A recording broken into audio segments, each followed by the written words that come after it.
میں آپ سے عرض کروں کہ یہ سلطنت عثمانیہ، خلافت عثمانیہ جو 1517 سے لے کر 1924 تک قائم رہی، 500 سال سے زائد مدت تک کے لیے ایک ایسی سلطنت قائم ہوئی کہ جس سلطنت کا مقابلہ دنیا میں کوئی سلطنت نہیں کر سکتی تھی۔ ایسی زبردست اور طاقتور حکومت کہ کوئی اس کے مقابلے میں آ نہیں سکتا تھا۔ اس حکومت کو قائم کرنے والے مٹھی بھر لوگ تھے، ان کے پاس نہ اسلحہ تھا، نہ ان کے پاس فوج تھی، نہ ان کے پاس طاقت و قوت تھی۔ ان کے پاس اگر قوت تھی تو ایمان کی، اور ان کے پاس اگر طاقت تھی تو توکل اور اعتماد علی اللہ کی۔ لوگوں نے ان سے کہا تھا کس بھروسے پر تم دشمنوں کے مقابلے میں نکلے ہو، تمہارے پاس تو کچھ نہیں ہے۔ انہوں نے کہا تھا کہ ان کانت قوتنا لا تکفیہم فایماننا یکفیہم، اگر ہماری طاقت ہمارے دشمنوں کے لیے ناکافی ہے تب ہمارا ایمان ان کے لیے بہت کافی ہے، ہمارا ایمان ان کے لیے کافی ہے۔ اور پھر وہ سلطنت قائم ہوئی۔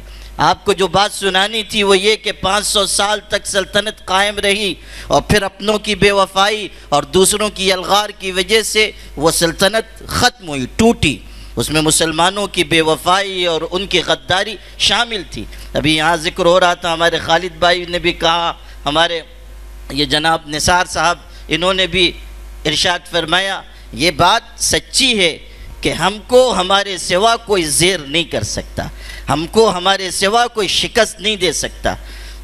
میرے والد صاحب رحمۃ اللہ علیہ ایک شعر سنایا کرتے تھے، ارشاد فرماتے تھے کہ کلہاڑی میں جو لکڑی کا دستہ نہ ہوتا تو لکڑی کے کٹنے کا رستہ نہ ہوتا۔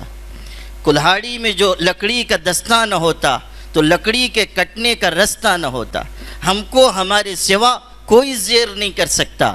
دوسروں کی طاقت اس وقت اثر انداز ہوتی ہے جب اپنوں کی بے وفائی ان کے ساتھ شامل ہوتی ہے۔ اس سلطنت کے ساتھ بھی یہ ہوا۔ جو اصل واقعہ آپ کو سنانا تھا، میں تفصیل میں نہیں جاؤں گا۔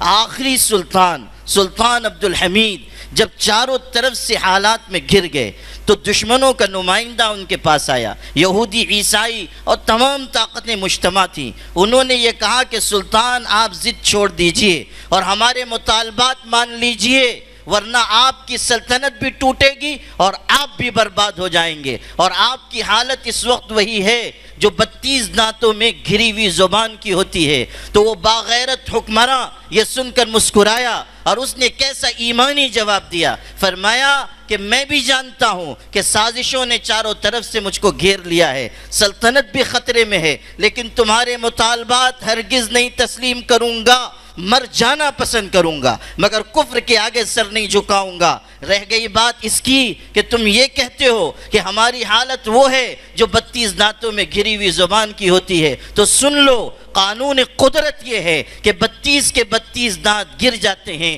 زبان اپنی جگہ برقرار رہتی ہے۔